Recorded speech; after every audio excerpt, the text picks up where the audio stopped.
ये लीजिए मैडम आपका ऑर्डर।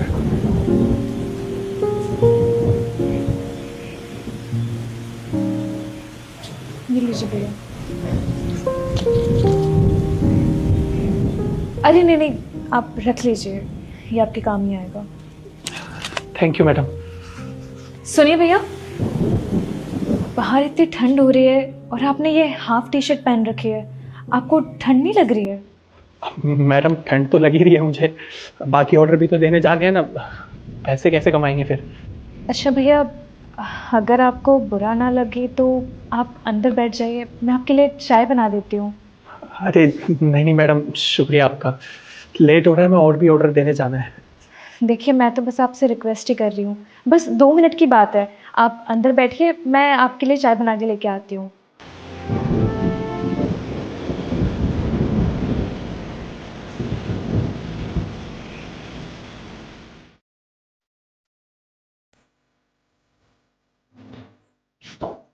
सुनिए भैया, आप इधर बैठिए, मैं भी आती हूँ।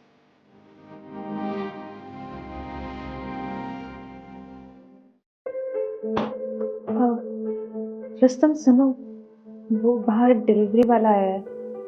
तो क्या हुआ? वो बाहर बहुत सर्दी है ना, तो मैंने उन्हें अंदर बिठा लिया है। हाँ तो अच्छी बात है, एक काम करो तुम उन्हें चाय पिला दो, ठंड ज्यादा है ना। वो क्या है ना, वो डिलीवरी बॉय जो है वो हाफ टी शर्ट में आया है, तो मैं सोच रही थी कि तुम्हारा नया वाला जैकेट दे दूँ।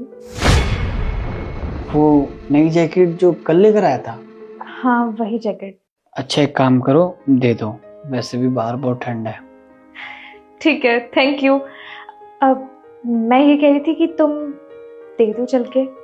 अरे मैं दूं या तुम दो, बात तो एक ही है, तुम जाओ दे दो ना। अरे नहीं ना, अगर तुम अपने हाथ से दोगे उन्हें जैकेट तो उन्हें अच्छा लगेगा। बहुत जिद्दी हो गई है, ठीक है चलो।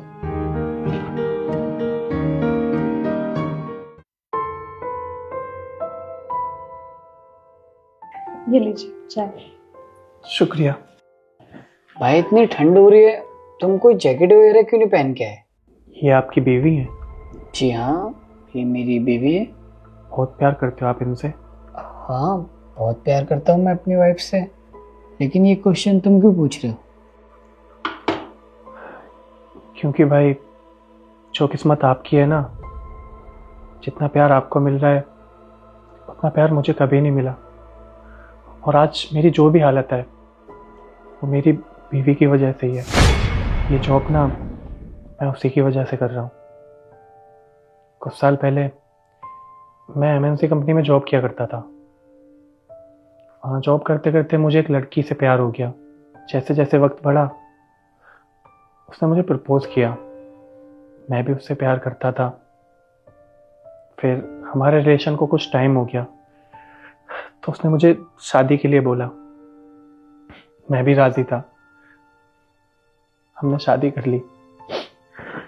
शादी के टाइम को कुछ ही वक्त हुआ था, उसने बोला कि उसे घर वालों के साथ नहीं रहना, उसे अलग जाके रहना है।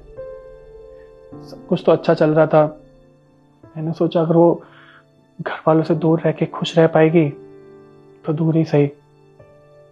फिर हमने यहाँ से जाके एक नया फ्लैट लिया जिसमें हम दोनों रहते थे। बस सब कुछ अच्छा चल रहा था। वो जो कहती थी मैं उसे वो ला के देता था, लेकिन धीरे धीरे उसकी डिमांडें बढ़ने लगी। मुझे ऐसा लगने लगा कि वो मुझसे नहीं मेरे पैसों से प्यार करती है। फिर कुछ टाइम बाद मुझे पता चला कि वो ना एक लड़के से बात करती है। मैंने उससे पूछा भी कि वो लड़का कौन है। उसने बोला कि वो उसका दोस्त है। मैंने कहा उसे ये कौन सा दोस्त है जो हमारी शादी में भी नहीं आया, तो उसने बस बात को टाल दिया। कुछ दिनों बाद मैंने देखा वो हमारे घर के आसपास घूमता रहता था। वो भी उससे मिलने जाती थी, कभी बाहर कभी घर के नीचे। एक दिन मैंने उसका फ़ोन देख लिया और उन दोनों की चैट्स पढ़ ली। और जो बातें वो चैट्स में करते थे शायद वो कोई दोस्त नहीं करते। उनकी सारी सच्चाई सामने आ गई थी। मैंने उसे बोला कि ये सब क्या है। उसने उल्टा मेरे ऊपर इनाम लगा दिया कि अगर मैं ऐसा कुछ भी किसी को भी बताऊंगा तो मुझे फंसा देगी। उसने मुझसे डाइवोर्स की मांग की। उसने कहा ये सब तो हमारा प्लान था कि मुझसे शादी करना और डाइवोर्स के बाद मेरी सारी प्रॉपर्टी हासिल कर लेना।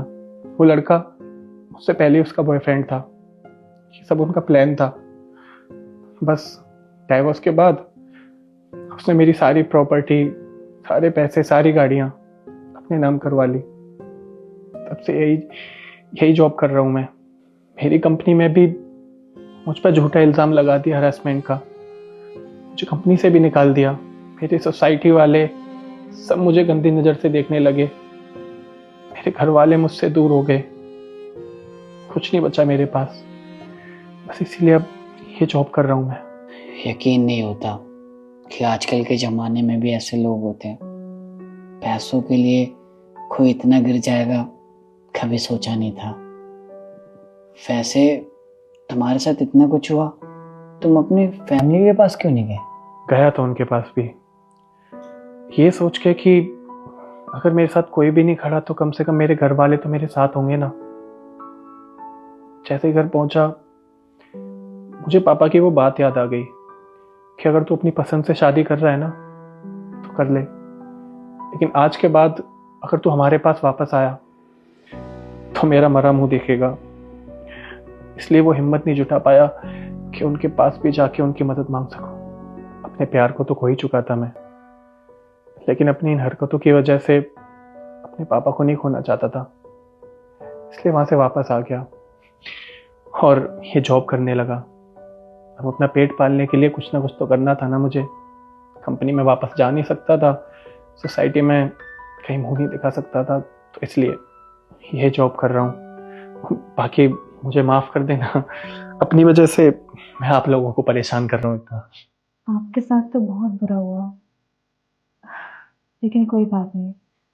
जिंदगी में उतार चढ़ाव तो आते रहते हैं। बस मैं यही कहूँगी, आप कभी हार मत मानना। अगर आज बुरा वक्त है तो कल अच्छा वक्त जरूर आएगा। और हाँ, बातों बातों में ये जैकेट देना भूल गया। ये तुम पहन लो, बाहर बहुत ज़्यादा ठंड है, इससे तुम्हें बहुत राहत मिलेगी। अरे नहीं नहीं, शुक्रिया इसके लिए, लेकिन मैं आपसे ये जैकेट नहीं ले सकता। देखने में इतनी महंगी लग रही है, मैं ये कैसे ले सकता हूँ आपसे? अरे आप ये रख लीजिए। और वैसे भी मेरे ख्याल से तो इंसान से बढ़कर कोई चीज़ महंगी नहीं होती है। अगर आप ये रख लेंगे तो हम दोनों को भी अच्छा लगेगा। अरे सोचिए मत, ले लीजिए।